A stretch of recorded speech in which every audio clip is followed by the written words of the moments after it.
Palavra aberta. Olá, você que nos acompanha pelo rádio, pelos nossos canais digitais. Uma semana de um dos mais sangrentos conflitos no Oriente Médio. A guerra entre Israel e o Hamas, que comanda a faixa de Gaza, começou sábado passado, com um ataque terrorista sem precedentes lançado pelo grupo contra o território vizinho. E o Palavra Aberta de hoje vai aprofundar no assunto para entender por que a região tem tantos conflitos e há tantas décadas e se há situações semelhantes em outras partes do mundo. Estamos recebendo Rashmi Singh, professora do programa de pós-graduação da PUC Minas, PhD e doutora em Relações Internacionais e mestre em História. Ela é cofundadora e co-diretora da Rede de Pesquisa em Terrorismo, Radicalização e Crimes Transnacionais. Professora, obrigado pela presença. Obrigada pelo convite. Bem-vinda, professora. Estamos recebendo também o professor de Relações Internacionais da PUC Minas, Jorge Lasmar. Ele é também mestre em Direito Internacional e doutor em Relações Internacionais. Obrigada pela presença, bem-vindo. Eu que agradeço. Começando então com a professora Rashmi, que é bastante especialista lá no Oriente Médio, nesse conflito, lá na região da faixa de Gaza, palestinos, israelenses. Professora, por que tanta desavença, tanta guerra, tanta morte, tanto desentendimento naquela região, culminando com essa guerra sem precedentes? Então, eu acho que nós precisamos começar nossa história mais do que 70 anos atrás. O conflito agora, hoje, tem uma raiz muito profunda na região. A raiz, na verdade, é projetos que são conflitados em termos de projetos de nacionalidade. Um lado, o projeto para a nação e identidade israelense, e outro lado, dos palestinos.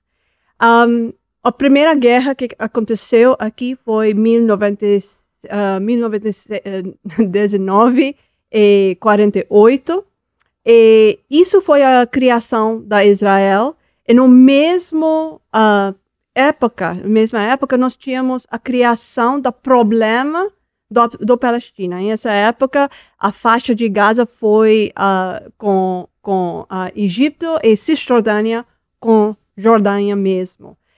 Mas Israel ganhou um Estado como uma nação, um país, a soberanidade, que não foi uma realidade para os palestinos.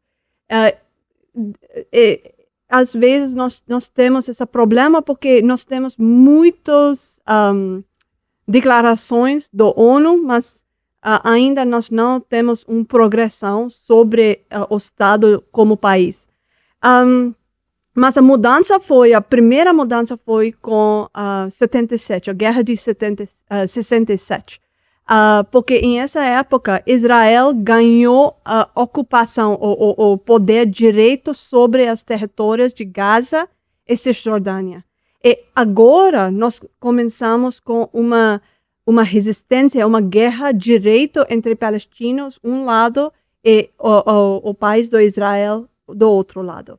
E isso ficou um processo com muita tensão, muita guerra.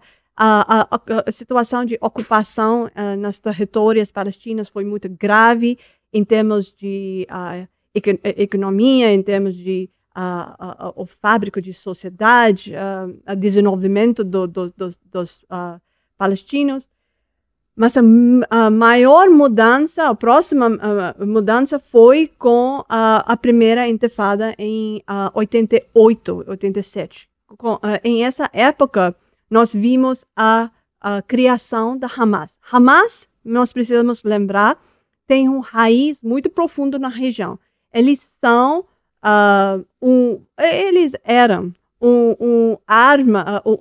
uma facção, uma ala militar de uma organização que chama Irmandade Muçulmana, que já foi na área lutando pelos direitos palestinos desde 1928. Então, mais de 20 anos antes da criação do Israel. Então, mas em essa época de primeira intifada, eles criaram a Irmandade Muçulmana, criaram Hamas com apoio do Israel. Mas nós precisamos lembrar isso. Com apoio do Israel para duas razões. Primeiro, para entrar na intifada e não perder a oportunidade de ficar relevante. E segunda passa, em termos de Israel, eles tinham esse interesse em Hamas para dar apoio, financiamento para Hamas, para dar um desafio para a Organização de Liberação da Palestina, que foi dos partidos muito fortes nessa época. Então, nós temos Hamas, mas Hamas virou muito mais agressivo, muito mais radical. E depois a eleição, em 2007, eles ganharam a eleição e isso foi um desastre, porque isso foi a separação entre Gaza e Cisjordânia. Professora, só para esclarecer assim, para a senhora, o principal ali é uma disputa por território, é uma disputa religiosa, econômica, de poderio sobre a região? No fundo, é disputa sobre nacionalidade, identidade, nacionalidade, países com soberanidade, mas dois projetos de nacionalidade em conflito. E todas outras coisas, religião, econômica, são em segundo lugar depois disso. Agora, passando a palavra para o professor Jorge Lasmar, e é claro, a gente quer voltar a ouvir a senhora sobre a origem desse conflito e se tem solução ou não, né, para o que está acontecendo lá. Professor Jorge Lasmar, a faixa de Gaza hoje é o ponto mais sensível do mundo quando a gente está falando em relação a conflitos? Qual que é o olhar que a gente pode ter, então, para outras regiões? E é possível estabelecer alguma comparação ou são situações totalmente diferentes por razões inúmeras? Bom, a faixa de Gaza, com certeza, é um local que está passando por um desafio de crise humanitária tremendo. Então, é muito importante prestar atenção e fazer essa discussão sobre a faixa de Gaza. Mas nós precisamos lembrar que não é o único conflito armado que acontece. Se nós olhamos para o mundo hoje, nós temos em torno de 110 conflitos armados ativos, espalhados por todos os continentes. Então, só no Oriente Médio, nós temos em torno aí de 45 conflitos armados. Ele é um desses conflitos. Continente africano, mais de 35 conflitos. E na Ásia, América Latina, nós temos também uma outra grande quantidade de conflitos. Então é importante também olhar, porque vários desses conflitos, em situações como no Mali, Burkina Faso, a situação humanitária também é tremendamente ruim, né, e precisa também aí de uma assistência da comunidade internacional. Existe alguma semelhança entre esses outros conflitos armados pelo mundo com o que está acontecendo hoje em Gaza? Existem semelhanças e diferenças, né? Em alguns deles nós temos esses elementos de identidade ligados à religiosidade, em outros a gente tem essa questão da disputa por programas nacionais distintos, como a professora Rashmi colocou, mas cada região tem as suas particularidades, então é preciso que a gente tenha um olhar que atente para as diferenças e as especificidades de cada região, de cada local, para poder entender o que é que está acontecendo em cada conflito. Mas o mais sangrento, o mais grave, é lá na faixa de Gaza? Em todo o mundo? É difícil de falar aí de um conflito mais ou menos sangrento, né? O número de mortes do atual conflito, mais de 2.500 pessoas mortas aí em 6, 7 dias, realmente chama atenção. E é algo que a gente tem que prestar atenção. Mas nós temos outros casos, outros conflitos que são também bastante violentos. E como sempre, em qualquer conflito armado, quem mais sofre é a população civil. Então é preciso fazer um esforço de engajamento e se preocupar principalmente com a proteção desses civis. Voltando a palavra para a professora Rashmi, a senhora estava falando, né, inicialmente aqui, da origem do conflito, a criação do Estado de Israel.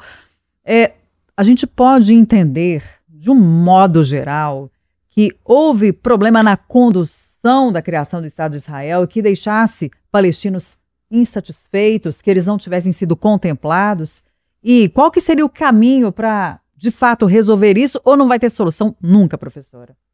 Então, o problema, no fundo, é a comunidade internacional.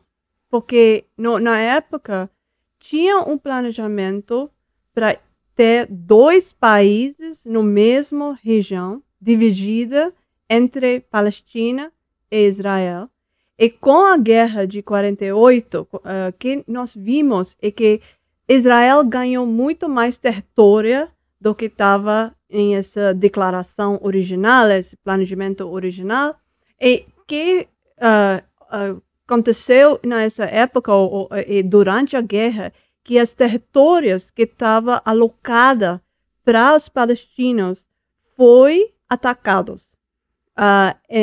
Antes dos judeus, dos zionistas, porque em essa época nós não tínhamos um Israel.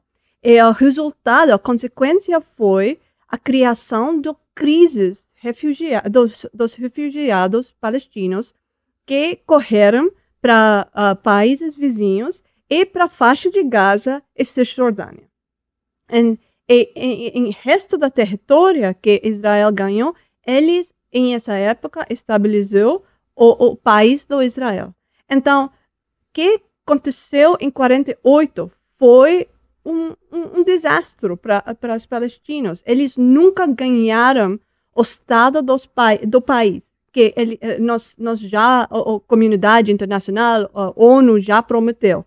Então, a raiz do conflito é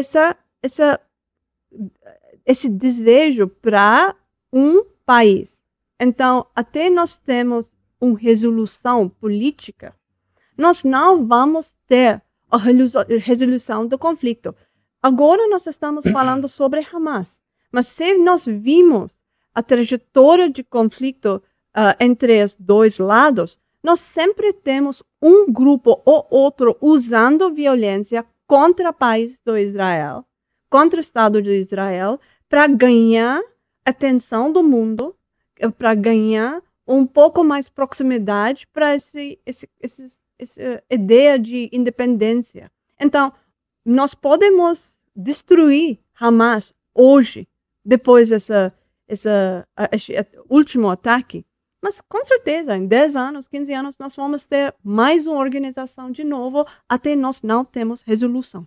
Professor Jorge Lasmar, trazendo essa análise aqui para a nossa região, América do Sul, Brasil. O senhor falou de questões humanitárias que são um pano de fundo para muitos conflitos. E aqui nós temos no Brasil problemas seríssimos sociais, uma população gigantesca carente. Temos um território muito grande, 26 estados, mais o Distrito Federal.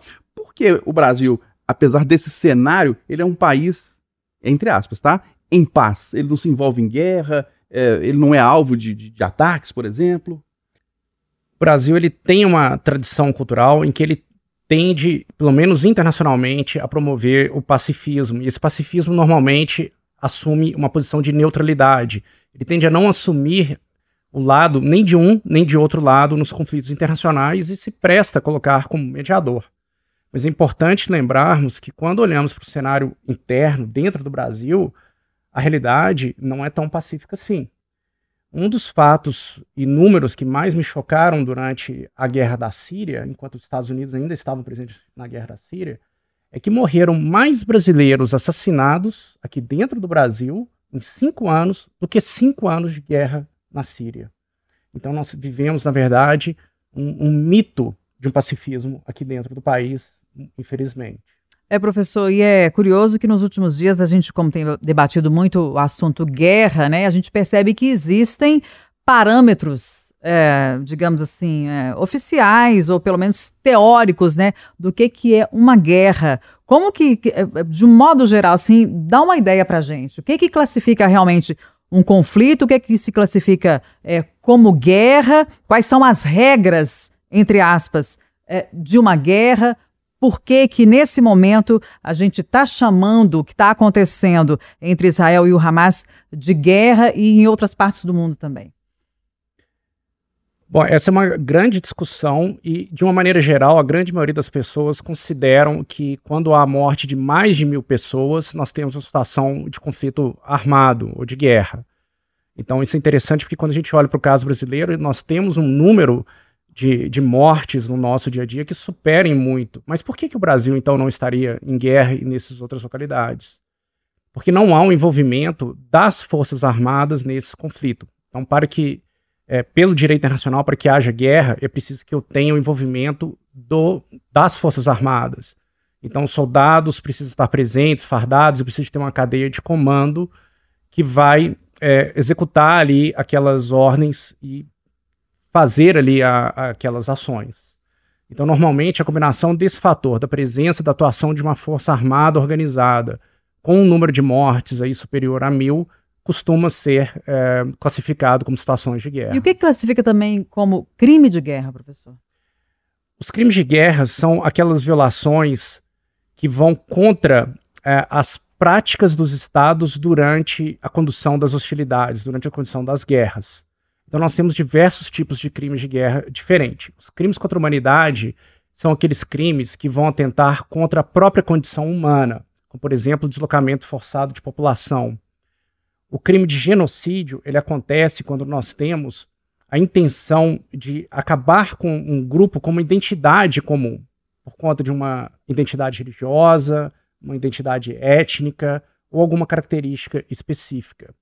Já os chamados crimes de guerra acontecem normalmente quando um dos lados vai cometer ataques que não vai distinguir entre civis e militares, ou que a resposta não vai ser proporcional ao ataque sofrido, ou que os alvos não têm uma finalidade militar.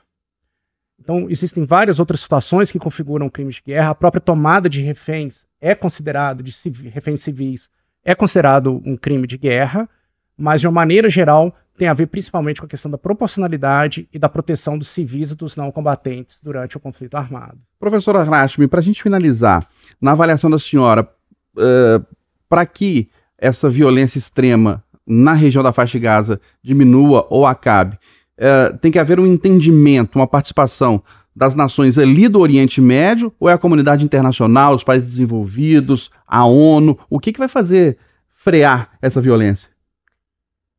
Nós precisamos, em termos de intervenção internacional, um sentimento de equilíbrio, que nós estamos vendo de novo agora, em termos de a narrativa dos Estados Unidos, a narrativa dos países da Europa, e um apoio total para Israel em uma condição de apoio em termos de financiamento militar e qualquer coisa que eles precisam, combater Hamas sem dar o mesmo nível de pensamento sobre os cidadãos e a população civil do outro lado. Que eu preciso falar que o que aconteceu agora em Israel foi um crime mesmo. Nós não podemos aceitar esse tipo de ação do Hamas. Mas isso também nós precisamos contextualizar em uma guerra, em uma ocupação que já existiu para décadas na região. E não é normalidade, não existe uma normalidade da vida para o lado palestino. Então, resolução é um apoio também para o lado palestino, o sentimento, um entendimento que eles não podem, eles, em termos de Israel, não pode entrar em Gaza sem um pensamento, sem uma sensibilidade das comunidades aí. Nós precisamos fazer essa distinção entre Hamas e os palestinos aí. Então, sem esse tipo de mudança em termos de perspectiva sobre o que é correto, o que é errado, nós não vamos ter uma solução. Até agora, eu não estou vendo essa mudança em termos de atitude dos países mais poderosos no mundo, a comunidade internacional, que ainda está muito mais aberta para o sofrimento palestino do que o sofrimento israelense. Nós precisamos colocar os dois lados no mesmo equilíbrio e tratar os dois lados no mesmo jeito e não favorecer um ou outro. Sem essa mudança, nós não vamos ter qualquer progressão nas negociações ou este conflito. Nós estamos encerrando a Palavra Aberta deste sábado. Debatemos aqui, mais uma vez, o conflito entre Israel e o Hamas. uma semana de início da guerra na região. Conversamos com o professor de Relações Internacionais da PUC Minas, Jorge Lasmar, que é também mestre em Direito Internacional e doutor em Relações Internacionais. Obrigada pela presença, professor. Até a próxima. Eu que agradeço. Recebemos também, agradecemos a presença da professora Rashmi Singh. Ela é professora do programa de pós-graduação da PUC Minas, ela é PhD e doutora em Relações Internacionais, mestre em História e também é cofundadora e co-diretora da Rede de Pesquisa em Terrorismo, Radicalização e Crimes Transnacionais. Professora, obrigado pela presença, pela contribuição, um ótimo fim de semana. Muito obrigada. E você pode acompanhar as edições do Palavra Aberta, inclusive esta que acaba de ir ao ar, também nos nossos canais digitais de áudio e vídeo. Palavra Aberta, todo sábado, 8h25 da manhã, aqui no Jornal da Itatiaia.